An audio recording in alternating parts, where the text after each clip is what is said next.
ఇంకొకసారి మంచిదండి. కూడి వచ్చిన మీ అందరికీ యేసుక్రీస్తు వారి పేరిట వందనాలు చెల్లిస్తున్నాను. మరి మంచిది. మరి ఈరోజు మనందరం కూడా మన జీవితాలకు కావాల్సినటువంటి ఒక చక్కటి పాఠాన్ని నేర్చుకుందాం. నేర్చుకోవాల్సింది, పాటించవలసింది. నాకు తెలిసి క్రైస్తవ జీవితాల్లో, క్రైస్తవ కుటుంబాల్లో కూడా అరుదైనటువంటి ఒక గొప్ప లక్షణం మనం నేర్చుకున్నాం ఈరోజు. ఏంటిదయ్య అంటే, ఇందాక సహోదరులు చెప్పినట్టు నిజమైన స్నేహం. మన అంశం పేరు నిజమైన స్నేహం. స్నేహాల్లో కూడా రకాలు ఉంటాయి. అవసరానికి ఉపయోగపడేది స్నేహం. జనాలు అంటూ ఉంటారు, నేను వాడితో ఊరికేం తిరగట్లేదురా, వాడితో నాకు ఇది ఉంది, వాడు అంటే నేను తిరిగాను అనుకో, నాకు ఇది వచ్చింది కనుక నేను తిరుగుతున్నాను అనేటువంటి స్నేహం ఉంది. చాలామందికి కూడా స్నేహం అంటే దానికి డెఫినేషన్ తెలియదు. స్నేహానికి ఉన్నటువంటి భావం మనం కూడా అర్థం చేసుకోవాలి. ఎందుకంటే దేనికి దానికి కొన్ని లక్షణాలు ఉంటాయి. కుటుంబంలో తండ్రి ఉన్నాడంటే తండ్రి మాట ఎవరు వినాలి? పెద్దగా చెప్పండి. కుటుంబం అందరూ కూడా వినాలి. రాజు ఉన్నాడంటే రాజ్యం మొత్తం వినాలి.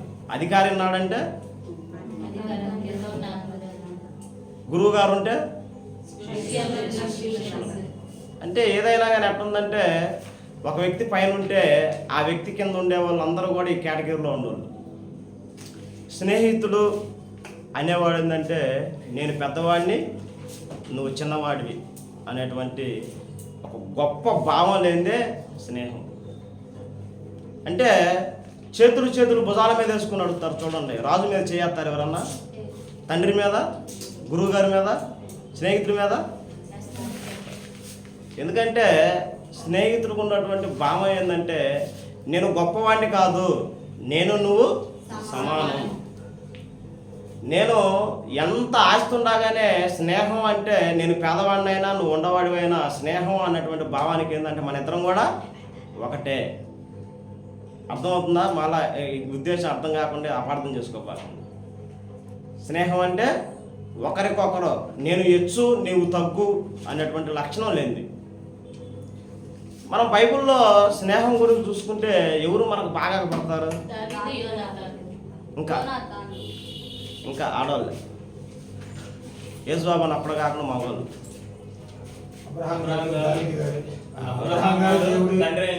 అక్కారావు గురించి కూడా చెప్పడం మర్చిపోయాను. మంచిది. అబ్రహాం గారి గురించి గొప్పగా చెప్పుకోవాలి స్నేహం గురించి. యోనాతాను, దావీదు గారిది తర్వాత స్టెప్ అయితే, అబ్రహాం గారు ఎవరితో చేసాడు స్నేహం? మనిషితో చేయాల. మనిషితో ఎందుకు చేయలేదో నాకైతే తెలియదు, కానీ మనిషి మోసం చేస్తాను అనుకుంటాము. చేయరా? చేస్తాడు. మనిషి అనేవాడు మోసం చేస్తాడు కనుక అబ్రహాం గారు ఏం చేసిందంటే, మనిషి అనేవాడితో సావాసం చేయాల. ఆయన ఎవరితో సావాసం చేసిందంటే దేవుడితో. దేవునికి అబ్రహాం గారికి ఉన్నటువంటి చక్కటి సంబంధం ధర్మశాస్త్రం ఏం చెబుతుందో చూద్దాం. చూడండి, దినవృత్తాంతములు, రెండవ దినవృత్తాంతములు గ్రంథం 20వ అధ్యాయం 7వ వచనం. రెండవ దినవృత్తాంతములు, నీ జనులైన ఇశ్రాయేలు ఎదుట నుండి ఈ దేశపు కాపురస్తులను తోలివేసి నీ స్నేహితుడైన అబ్రహాము యొక్క సంతతికి దీనిని శాశ్వతముగా ఇచ్చిన. ఎవరు స్నేహితుడంట? దేవునికి అబ్రహాము స్నేహితుడు. ఇంకొక మాట కూడా చూసుకోండి. యెషయా గ్రంథం 41:8 వచనం. యెషయా గ్రంథం 41 అధ్యాయం 8వ వచనం. నా సేవకుడైన ఇశ్రాయేలు, నేను ఏర్పరచుకున్న యాకోబు, నా స్నేహితుడైన అబ్రహాము సంతానమా. చాలండి. ఇప్పుడు మనం అబ్రహాం గురించి మనం పాఠం చెప్పుకుంటున్నప్పుడు, అరే ఆయన దేవుడే, అన్నయ్య ఎలా చెప్పాడు, అరే ఆయన పైన ఉంటాడే, ఆయన కింద ఉంటాడే అని మీరు ఆలోచించుకోబాకండి. నేను ఇందాక చెప్పాను, మీకు అర్థమైందా? స్నేహితుడు అంటే నేను గొప్పవాడిని, నువ్వు చిన్నవాడివి అనేటువంటి విషయం లేనిదే స్నేహం. సమానత్వం. ఇప్పుడు అబ్రహాము ఎవరికి స్నేహితుడు? దేవునికి స్నేహితుడు. అసలు అబ్రహాం దేవుడికి స్నేహితుడు ఎలా అయ్యాడు? అబ్రహాము దేవునికి ఎలా స్నేహితుడు అయ్యాడో మనం చెప్పుకుంటూ పోతే విస్తారమైన పాఠం చెప్పుకోవచ్చు. అబ్రహాము ఎలా దేవుడికి స్నేహితుడు అయ్యాడంటే కొన్ని గంటల మెసేజ్ చెప్పుకోవచ్చు. తరబడి వారాలు చెప్పుకోవచ్చు. అంత మనం చెప్పుకోలేం కనుక కొన్ని విషయాలు మాట్లాడుకున్నాం. ఏమీ తెలియని అబ్రహాము నేను నీకు చూపించే దేశానికి పో అన్నాడు. తన స్నేహితులు పిలవగానే అబ్రహాం గారు ఏమయ్యాడు? ఏమీ తెలియదు తనకి. ఆ ఏరియాలో ఏముండిద్దో తెలియదు, తినడానికి ఉండిద్దో తెలియదు, పశువులకు ఉండిద్దో తెలియదు. అబ్రహాము బహుధనవంతుడు, బహు పనివాళ్ళు ఉన్నటువంటి గొప్ప మహామహారాజు. అలాంటి మహామహారాజు సైతం తన స్నేహితుడి యొక్క మాటకు లోబడి ప్రయాణమైపోయాడు. ప్రయాణమై పోతా కూడా తను చేసినటువంటి జీవితంలో కొన్ని లక్షణాలు చూసుకుందాం. చూడండి, కొన్ని లక్షణాలు. ఆదికాండం దేవునికి అబ్రహాము ఎలా స్నేహితుడయ్యాడు? ఆకాశంలో ఉన్నటువంటి దేవునికి, భూమి మీద ఉన్నటువంటి మానవుడికి స్నేహబంధం ఎలా కుదిరింది చెప్పుకుంటే చాలా ఉంది. సింపుల్గా కొన్ని మాటలు చెప్పి నేను ముందుకెళ్తాను. ఆదికాండం 18వ అధ్యాయం మొదటి నుంచి. మరియు మమ్రే దగ్గర ఉన్న సింధూర వనములో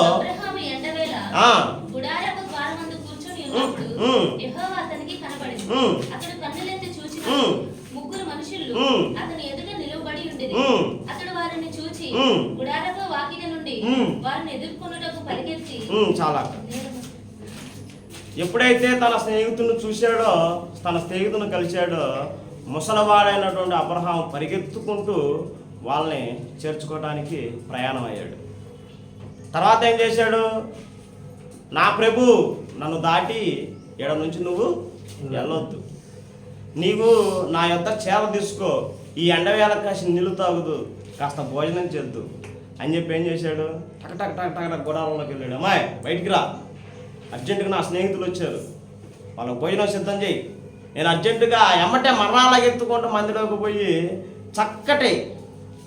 చక్కటి ఒక ఆహారాన్ని, అంటే చక్కటి ఆహారం అంటే దానికి గజ్జి ఉండకూడదు, దొరద ఉండకూడదు, ఏడా మచ్చగానే పొడగానే ఉండకూడదు. అవన్నీ కూడా ఎతికి వాళ్ళ స్నేహితులకి కావాల్సినటువంటి పదార్థాలన్నీ కూడా తీసుకొచ్చి భోజనం పెట్టి తృప్తిపరిచి పంపించినటువంటి గొప్ప వ్యక్తి. ఇంకా చెప్పుకుంటే చాలా ఉంది ఆయన గురించి. సింపుల్గా మనకు అర్థం కావడానికి కొన్ని మాటలు తీసుకున్నాం. అంత పని చేసినటువంటి అబ్రహాం యొక్క వ్యక్తిత్వం కలిగినటువంటి ఆయన స్నేహితుడైపోయాడు. అవడానికి ఒక్క కారణమే కాదు, చెప్తున్నా కదా మీకు నేను, స్నేహితులు అవడానికి ఒక్క కారణమే కాదు, అనేకమైనవి ఉండేవి. మనకు సబ్జెక్ట్ పెద్దదైతే చెప్పి సింపుల్గా మాట్లాడుతున్నాను. దేవుని యొక్క దాసులకి దేవుడే అనుకోండి, వారికి ఆతిథ్యం ఇచ్చిన విషయంలో ఆయన ఎటువంటి ఎనిక్కి తగ్గల. ఆతిథ్యం ఇచ్చే విషయంలో తను ఎలా ఉన్నాడంటే, ఒక స్నేహితుడు, ఒక బెస్ట్ ఫ్రెండ్ ఇంటికి వస్తే ఎలాంటి ఆతిథ్యం ఇవ్వాలో అలా చూసుకున్నాడు. ఎమ్మటే ఏం జరిగింది చూడండి. స్నేహభావం కుదిరిపోయింది. స్నేహభావం కుదిరిపోయిన తర్వాత ఇదే 18వ అధ్యాయం 17వ వచనం చూడండి.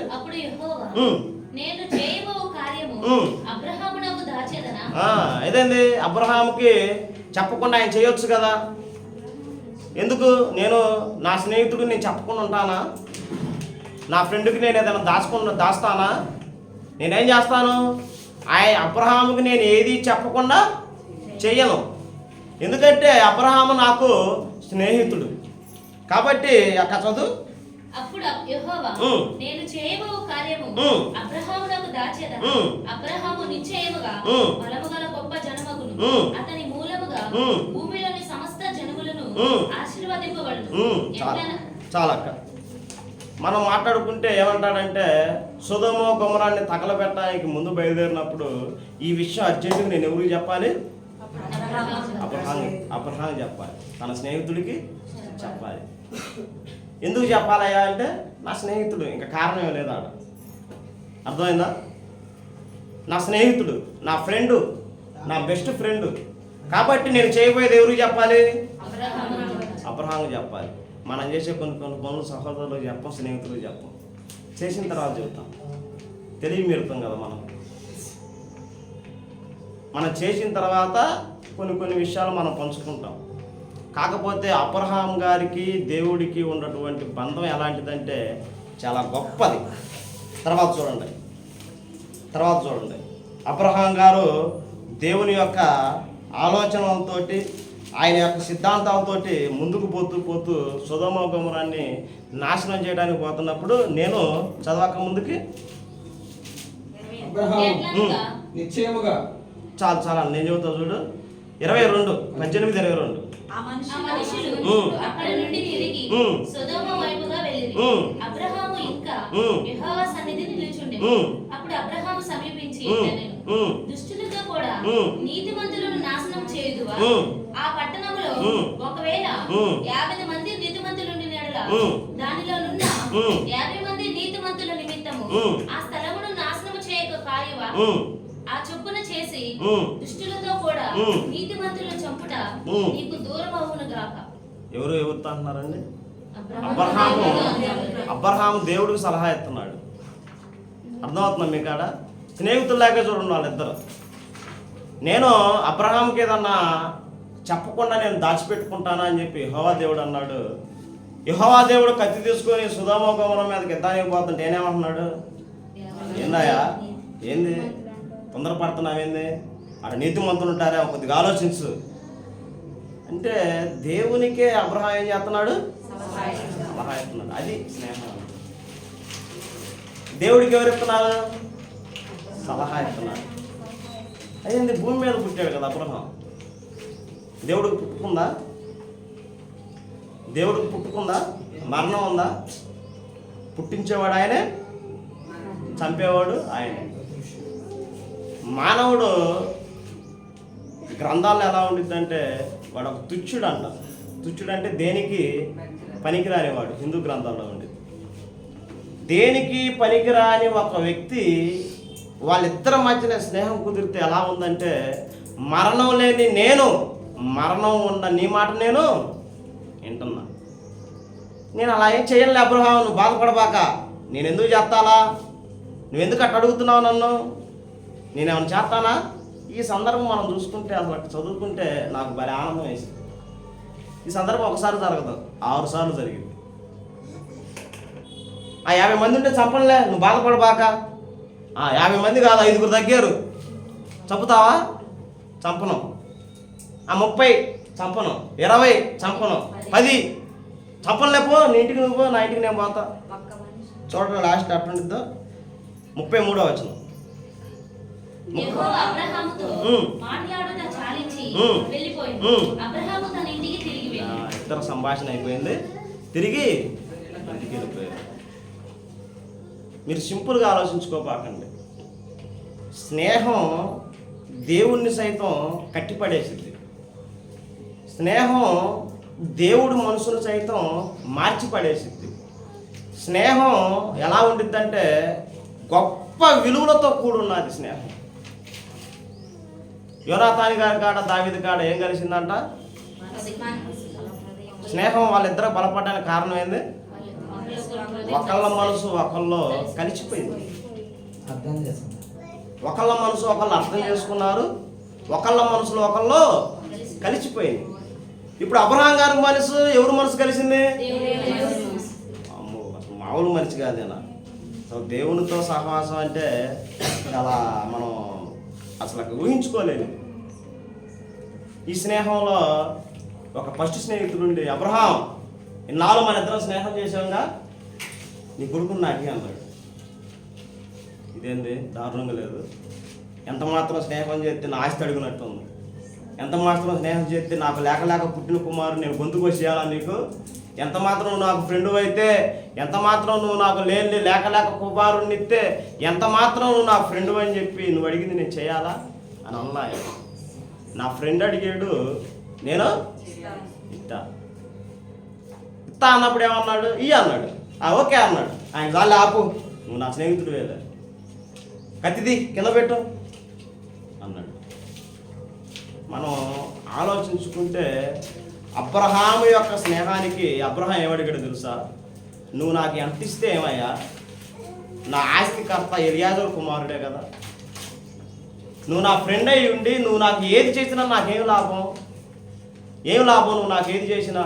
నాకు గర్భం లేదు కదా, నాకు వారసులు లేడు కదా, నా భార్య పిల్లల కనలేదు కదా, నా తర్వాత నా దాసుడైనటువంటి ఎలియాజరు కుమారుడే కదా నాకు ఇదంతా పరిపాలించేదని అడిగితే ఏమన్నాడు తెలుసా? ఒక్కడి కోసం అడుగుతున్నావా నువ్వు? ఒకే ఒక్కడి కోసం అడుగుతున్నావా? నువ్వు నా ఫ్రెండ్ ఇచ్చాడా? ఓ నీ గర్భం నుంచి వచ్చే వాళ్ళని ఏం చేస్తా? ఇసుకరైన వాళ్ళ చేస్తాను. ఒక్కడిని అడుగుతున్నావా? నువ్వు నా ఫ్రెండు రా, నువ్వు నా స్నేహితుడు రా అబ్రహాం. ఏంది పిచ్చోలాగా ఒక్కడిని అడుగుతున్నావు? ఓ నీ గర్భం నుంచి వచ్చే వాళ్ళు ఏం చేస్తాను తెలుసా? ఇసుకరైన వాళ్ళ చేస్తా అన్నాడు. ఆకాశ నక్షత్రంలా చేస్తా అన్నాడు. ఆకాశంలో అగపడుతున్నటువంటి నక్షత్రాల్లా చేస్తున్నాడు. సముద్రంలో లెక్కేనంత ఇసుక రేణువుల్లా చేస్తా అన్నాడు. చాలా అబ్రహాంకి నీతో నేను చేసిన స్నేహానికి నాకు ఇది చాలా అన్నాడు. ఇశ్రాయేలు వచ్చారు, దేవుని దూషించారు, విడిచిపెట్టల. ఆయన మీద సునిగాడు, విడిచిపెట్టల. ఆయన్నే ఎంతగా అవమానించినా కానీ విడిచిపెట్టల. ఆయన్నే ఎటువంటి ప్రలోభాలకు పెట్టినా, ఆయన ఒక పక్క తీసుకెళ్తే ఒక పక్కకు పోయినా, ఆయన వాళ్ళ కోసం న్యాయాధిపతులను పుట్టించినా, ఆయన కోసం సమస్తమును చేసినా కానీ అది ఎవరి కోసం చేశాడు? ఎవరి కోసం? అది పాఠంలో ఉండాలి, అలా చెబుతారు లైన్. దేవుడు ఎవరి కోసం చేశాడు? తన ఫ్రెండ్ కోసం అంటే ఇంకా బాగుంది, అవునా కదా? తన స్నేహితుడి కోసం, అబ్రహాము గర్భం నుంచి వచ్చిన వాళ్ళకి ఇచ్చిన మాట కోసం ఏం చేశాడు దేవుడు?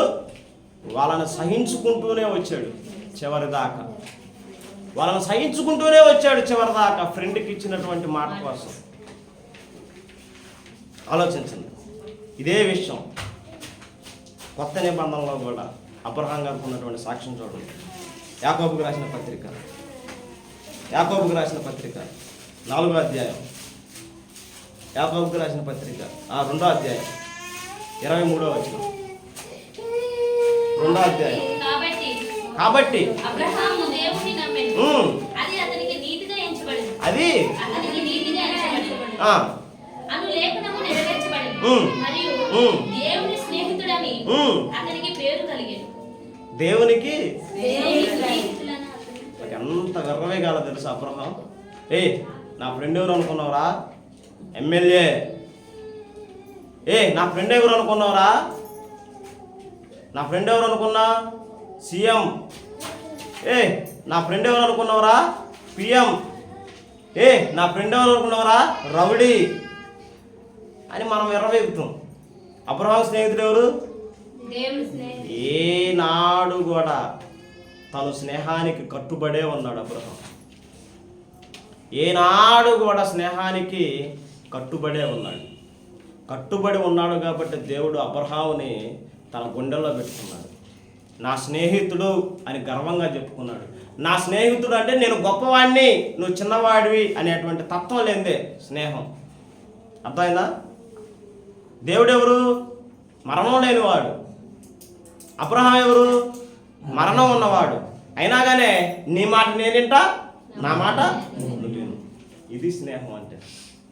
ఇదే స్నేహం, ఇదే స్నేహం దేవుడు కొత్త నిబంధనలో చూపించాలనుకున్నాడు.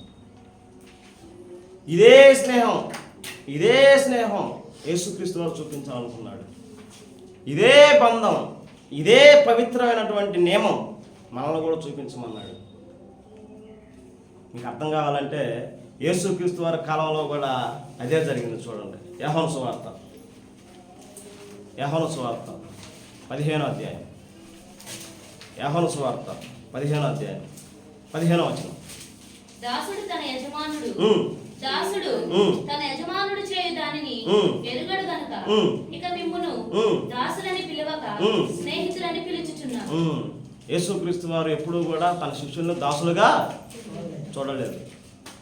నేను గొప్పవాడిని, పైనుంచి వచ్చా, నేను కింద వాళ్ళు, భూమిలో పుట్టిన వాళ్ళు, నేను పుట్టకలేని వాడిని అని ఎప్పుడు కూడా ఆయన మాట్లాడాలి వాళ్ళతోటి. ఏమంటున్నాడు? నేను ఎప్పుడు కూడా మిమ్మల్ని నేను దాసులుగా నేను చూడలేదు, పిలవను కూడా. మీరు నాకెవరు? స్నేహితుడు. స్నేహితులు. ఎవరు? 12 మంది అపోస్తలు.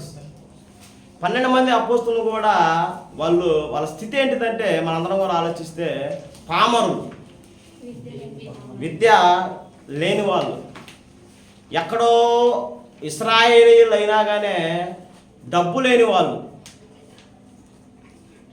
అలాంటి పేద కుటుంబాల్లో నుంచి ఒక్కొక్క స్నేహితుడు నేను ఎన్నుకున్నాడు. ఎంతమంది స్నేహితులు? 12 మంది స్నేహితులు. 12 మంది స్నేహితులు పిలిచాడు. రే బాయ్ పేతురు, నువ్వు నాతో సావాసం చేస్తావా? నాతో ఫ్రెండ్షిప్ చేస్తావా? యాకోబు, యోహాను, అంద్రేయ, యోధా, మత్తయి నాతో స్నేహం చేస్తారా అని అడిగాడు. వాళ్ళు ఏమన్నారు? ఓకే చేస్తా ఉన్నారు. నాతో స్నేహం చేస్తే మీకేమైతే కొన్ని నేర్పించాలి. స్నేహం చేసే వాళ్ళకి కొన్ని నేర్పించాలి. ఎప్పటికైనా గుర్తుపెట్టుకోండి, మనతో సహవాసం చేసే వాళ్ళు ఎవరైనా సరే మన లక్షణాలు వాళ్ళని నేర్చుకోవాలా, వాళ్ళ లక్షణాలు మన వాళ్ళని నేర్చుకోవాలి. గుర్తుపెట్టుకోండి. కలుస్తున్నాం, తిరుగుతున్నాం, వెళ్తున్నాం అనేది స్నేహమే కాదు.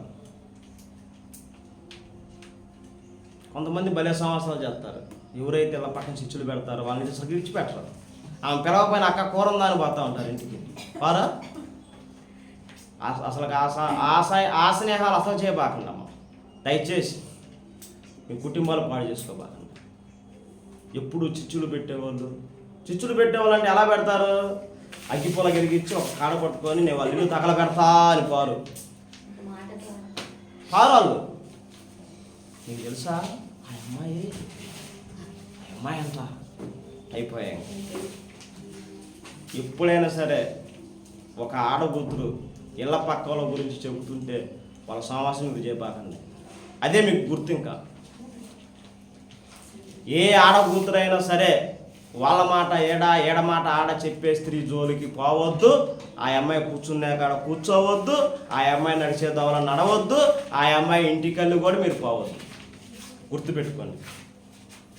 తర్వాత మీరు పోయారనుకో మేము అడుగుతాం, మీ భర్తలు చెబుతారు మాకు. నిజమా అబద్ధం? చెప్పుకోమన్నా మనం చెప్పుకుంటాం. మీరు చెప్పుకోరేమో, మీకు ఇంత స్నేహం లేదు శ్రేణుల్లో, నాకు తెలుసు. మా అంత లేదులే, మా అంత స్నేహం మీకు లేదు. ఉండాలంటే మీకు ఇంకా టైం పట్టింది, ఉండరని కాదు. మేమైతే చెప్పుకుంటాం మనస్ఫూర్తిగా, ఎందుకంటే మేము శ్రేష్టమైన స్నేహం చేయాలనుకుంటున్నాం. నేను అనుకుంటా ఉంటా అప్పుడప్పుడు. మరి వీడియోలో ఏమైనా అనుకుంటారో అనుకోరా కానీ స్నేహం కోసం సినిమా చూసినప్పుడు ఏ సినిమా చూసినా నేను ఆడవను. ఆ సినిమా చూస్తే ఏడుపు వచ్చింది లాస్ట్ క్లైమాక్స్లో. నాకు అలాంటి స్నేహితులు కావాలనుకుంటా. వాళ్ళిద్దరు ఎవరైనా కానీ అలాంటి స్నేహితులు కావాలనుకుంటా నేను. అపార్థం కనుక్కోబాకండి యూట్యూబ్లో చూసేవాళ్ళు, అర్థం కావటానికి చెబుతున్నా. స్నేహానికి ఉన్నటువంటి గొప్పతనం మనకు చాలా చాలా తెలియట్లా. మనకి స్నేహానికి ఉన్నటువంటి గొప్పతనం మనకు తెలియట్లా. ఇంట్లో తల్లికైనా వాడు బాధ చెప్పుకోలేడు, కానీ ఎవడు చెబుతాడు? స్నేహితుడు చెబుతాడు. ఇంట్లో భార్యనైనా నమ్మడగానే స్నేహితుడికి చెప్తాడు. అది స్నేహంలో ఉన్న గొప్పతనం. నేను ఒకటే అనుకుంటా, అసలు మనిషి ఏంది దేవుణ్ణి కిందకు దించి ఇది చేయటం ఏంది ఇట్లా ఉన్న గొప్పతనం ఏంది? అబ్రహాంలో ఉన్న గొప్పతనం ఏంది ఆయనలో ఉన్న గొప్పతనం? యథార్థమైన స్నేహం చేశాడు, కల్మషం లేని స్నేహం చేశాడు, పవిత్రమైన స్నేహం చేశాడు, కుళ్ళు కుతంత్రం దేశం ఏమీ లేని స్నేహం చేశాడు. అప్పుడు దేవుడు ముక్తుడయ్యాడు. నీతో నేను స్నేహం చేస్తా అన్నాడు. అబ్రహాం, నువ్వు నా ఫ్రెండ్వి, ఇక నుండి నువ్వు నాకు దాసుడు కాదు, ఇక నుండి నువ్వు నాకు విశ్వాసివి కాదు, ఇక నుండి నువ్వు నాకు స్నేహితుడు, నువ్వు నేను బెస్ట్ ఫ్రెండ్స్, నువ్వు నేను జిగిడి దోస్త్, నువ్వు నేను ఎలా ఉంటావంటే ఒకరిని విడిచి ఒకళ్ళు ఉండలేని స్థితి మనది అని మాట్లాడాడు అబ్రహాంలో. మనం ఏనాడైనా సరే ఈ ఉద్దేశాలతో స్నేహం చేశామా? ఆలోచించుకోండి. మీ స్థితి, మీ స్త్రీలు, మీ స్త్రీమూర్తులు మీరు ఆలోచించుకోండి. స్నేహం ఎలా చేస్తున్నాను? యేసుక్రీస్తు వారు కూడా 12 మందిని పిలుచుకున్నాడు. అంద్రేయ, నాతో స్నేహం చేస్తావా? యాకోబు, చేస్తావా?